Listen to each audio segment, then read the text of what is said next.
Exclusive news break where CNN News 18 has managed to access, in fact, Maduro's indictment order by the United States of America, where the U.S. indictment legally frames Venezuela's ruling elite not as corrupt officials, but as a state-run narco-terror cartel operating for over 2 decades. The charges establish institutional capture, military intelligence, airports, embassies, and diplomatic channels that were allegedly used for cocaine trafficking. Now, naming of Maduro's wife and son also show a deliberate strategy to prove a family-controlled criminal enterprise. This is not isolated political corruption.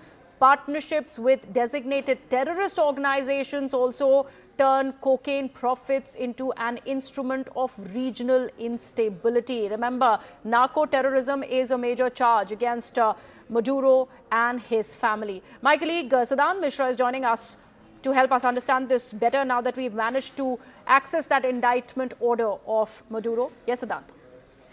That's right, Greha. So Manoj has exclusively accessed this indictment document from the U.S. courts. And in fact, the document says that this indictment legally frames ruling elite not but by invoking. There's some problem with that audio link of Siddhant. We'll try and reestablish that connection. But this is what we are finding out. We're also learning that the weapons charge that is also there against Maduro involves the machine guns, also explosives, that show that this case has been looked at from crime to armed narco-terrorism, and these are serious in nature, which is what Siddhant has been referring to. Siddhant is back with us. Yes, Siddhant. Yes, Greha. So, by invoking narco-terrorism laws, prosecutors place Nicolas Maduro and his inner circle in the same category. Now, they are treated as terror financiers, not conventional drug traffickers, Greha.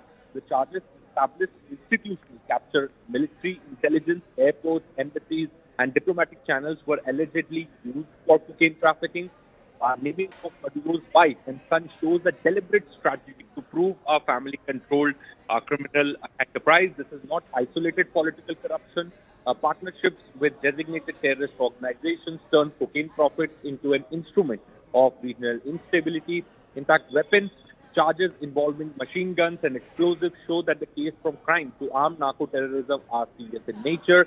The indictment is confirmation that trafficking and terrorism used as a state-protected ecosystem in Venezuela and not an ad hoc system. This is not isolated political corruption.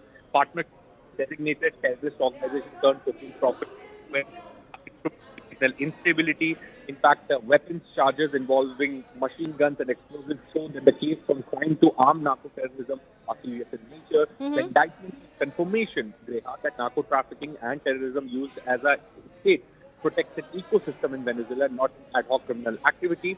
Sources say Maduro model shows other hybrid regimes where drug money sustains political power. So a watertight case has been built, Greha, against Maduro and his close aides.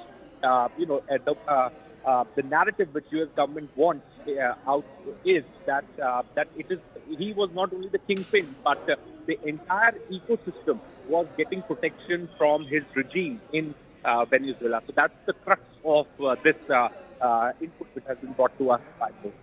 Thank you so much for that, Siddhant.